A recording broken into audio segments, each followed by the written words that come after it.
Okay, good day everyone, Behrus here. I'm super excited to report to you another month of stats of Toronto GTA. Very important month with significant importance for whoever who's ready to transact in real estate. However, it's an educational process for all of you to understand how we interpret the data to help the clients, and the clients can be you in the near future. And if you follow a series of videos that I am delivering on a monthly basis about the stats and reviewing the stats and understanding the market, you would be able to help yourself after a while without even helping of a serious understanding of how the market works. However, in every transaction and in every situation, you need the help of a professional to help you understand the dynamic of how things work at the time with the negotiation and everything.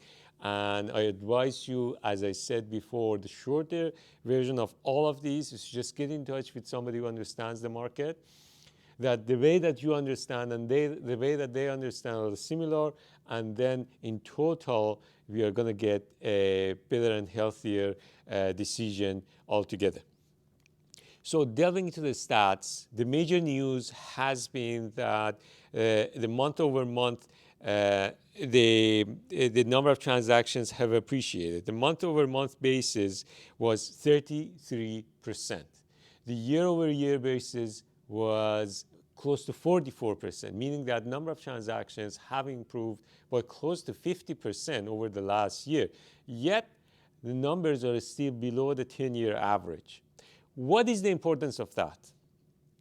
In average, Toronto GTA should have around 7,000 and change number of transactions. That tells me as a professional that for the future, when everything normalizes, as I said before, we have passed the recovery period, but are we in the normal state of the market, state of the economy and everything? That's not my job to tell. That's mostly economists who are analyzing that. But to me, these numbers are showing me that we are not in a normal market where we have 7,000 in October of every single year. So over the past 6 months at least, and past 2 years, to some extent, we have had suppressed market because of the changes in the interest rates. That brings up the topic of the economy, and the way that you and I understand it in real estate is the topic of how easy you can get mortgage, to leverage assets to get mortgage, to leverage your income to get mortgage, stuff like that. But 44% increase in number of transactions shows that people have come up into the market and started transacting. On the year-over-year basis, we have had price appreciation of close to 1%. That you may call it a flat. However, to me, details are very important. The details about that I can share with you is that majority of transactions, over 33% of the transactions of over 55% of transactions of this month was for the properties that are above $2 million.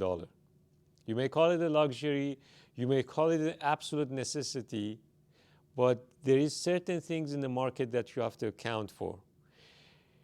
There are certain type of properties that are selling very well today, and majority of transactions of last month has been denoted to those properties. Very significant. And finally, I want to bring up the situation of the supply and demand. When you look at this lens, when you look through this lens of properties sold above $2 million, much easier, to great majority, you have to understand that absorption of the available inventory were mostly denoted to these $2 million and above properties, meaning that the area is getting more expensive and more complicated to get deals done if we're continuing the same pace as we have in this price category. Coming back to the absorption of the inventory, from 5 and 1 month of inventory of end of the last month to 3.7 months of inventory of this year. I've been telling you this before, that the pace of absorption in Toronto GTA is so much so that everyone with the lowest risk tolerance can appreciate that this can be used to their benefit at all times, because there is a lot of insatiated demand in real estate, whether you may call it an investment or end user or new immigrants. There is so much demand that it makes the investment in the real estate in Toronto GTA with almost no risk. I understand the difficulty that so many people are having today, and I'm disclosing this to you, that I'm discussing all of this in a general scheme of things, in average numbers, that majority of these events are happening in categories that are out of so many people's reach. If you're looking at average income of families in the Toronto GTA, these numbers are not easy to make to qualify for $2 million properties, which have denoted the majority of the solds of month of October. All in all, to wrap it up, Bank of Canada has decided to cut another 50 basis points in the beginning of this month. This helped a lot.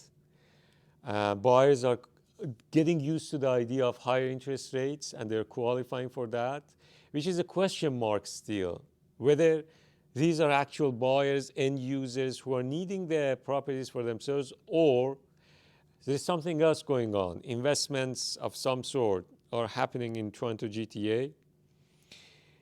And finally, the pace of absorption. These are the key takeaways from this video that you always have to take away. And understand the market that way. You shouldn't be bullish when the market is bearish. You shouldn't be bearish when the market is bullish. These are the bad decisions that so many people are making. And the fact is that we have to still have correction, and we have corrected a lot from the peak of the market of 2021, 2022. And those weren't right numbers. But in reality, 7.5% change of a year-over-year basis in terms of price appreciation is getting more expensive. And you should see in years coming that percentage price appreciation come down significantly, because we are reaching to the thresholds that are not affordable for the an average neighborhood in this region. However, the fact of the matter is that we are still in the shortage of supply of right housing in the right neighborhoods. We are still in shortage of supply, and we are still going to get more and more of this shortage. That's very interesting. More of this shortage is going to come in the years to come, because there are so many pre-construction projects are canceling. That might change the economy of the whole thing to the new level, which might be very interesting, and making the builders to build right-sized properties rather than mostly investor-oriented properties, which are very small, not for the average family of the neighborhood, and not in the right neighborhoods. And interestingly enough, there are still changes in the market that we have to account for, and not just expect that the recovery is over and the correction is over, so forth and so on. Thank you very much for watching this video. I hope you enjoyed it, and I hope I get in touch with all of you in person to take a look at the situations that you are dealing with, and giving you advice on a personal basis, and learning from you, whether you have experienced something that I haven't yet in this market, and learn from you from those experiences. Thank you again. Have a wonderful day. See you on the next video.